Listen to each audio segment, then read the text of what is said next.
Audra Smith, fertility coach here with the 5 things you need to help navigate IVF and infertility. Right? The first is going to be radical acceptance, right? That means the good, the bad, and everything in between.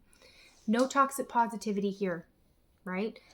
There are crummy things about dealing with infertility and IVF, and allowing yourself to feel all of those feels and having a safe space to kind of sit with those emotions is really important, right? You can't just tuck away all of those fears, those stresses, those disappointments, and hide behind a smile, because it's not good for your mental health, your mental well-being, and ultimately it can be detrimental to the IVF process, right? Our number 2 thing that everyone needs is some form of release, right? IVF is not always glamorous. It's not always fun and is often stressful. And so I work with clients to make sure that they have some kind of release, right? For some, it's going to be regular date nights.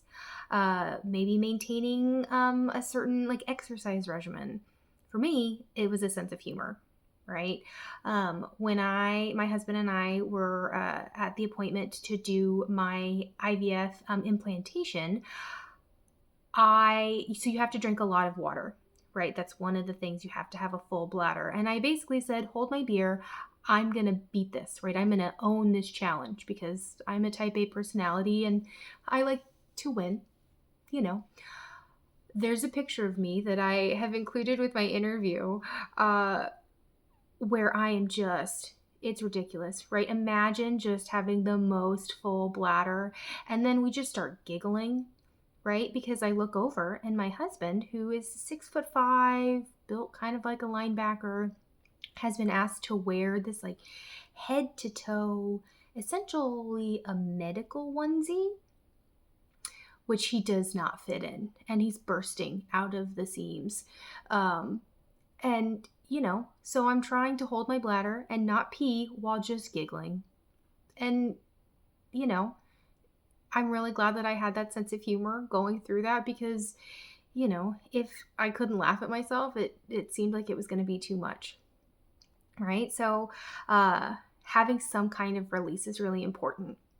All right, my number 3 thing that I think people really need when they're going through IVF and infertility, I know it sounds silly and little, but a medicine organizer, right? There's so many different pills and medicines that you have to take, and having it all organized is a lifesaver. There was one day where I couldn't remember if I had taken my morning estrogen, and I counted through all of my pills. I called the doctor, what do I do? And it was just very stressful, because with IVF, it is a very regimented medication schedule. And I was worried that if I messed it up, if I missed a pill or took an extra one, it was going to mess up the whole thing. Having the medicine organizer was so great. Sunday evenings, my husband and I would sit there and we would organize everything out for the week. And then I didn't have to try to keep it all in my brain, right? Which is flooded with extra hormones and the stress of trying to juggle fertility treatments with life, because life goes on, right? You can't just stop because you're going through this. My number 4 thing that everyone needs to have is fridge space.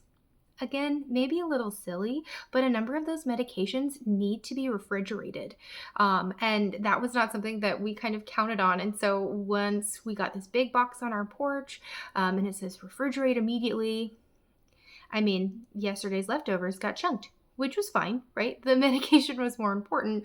But it's nice to kind of have that prepared so that once you get it, you're good to go. And you don't even have to worry about it.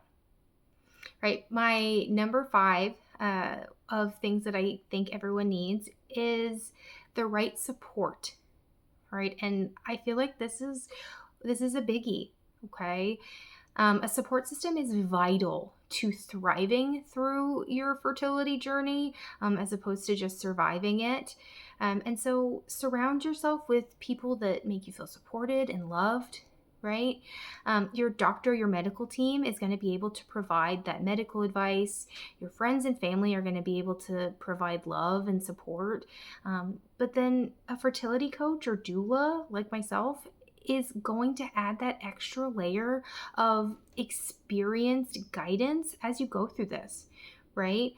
We are there just for you, right? We don't have other motives. We don't have other stuff going on. When we're working with clients, our number one goal is to make you feel empowered through your fertility journey. And to make sure that you have well rounded support and are prepared for whatever comes from this. Family and friends and doctors, they are all wonderful and very important parts of the team.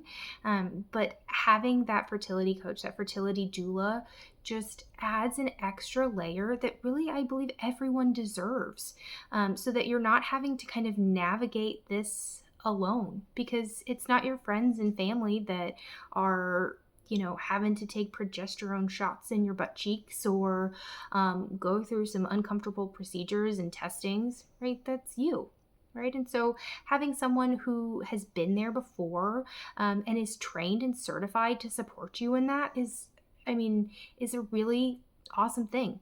And to be honest, it's something that I wish that I had when I was going through it, which, to be honest, is a big reason why I do what I do now, right? IVF is hard, and I don't want to let it break you down, right? You are more than your infertility, and I just hope that you always remember that. If any of this connects with you, give me a call. Reach out on Instagram or TikTok at Fertility Coach Audra, or you can also check out my podcast, Catching Up with Conception, which is on Spotify, YouTube, and Apple Music. Thanks.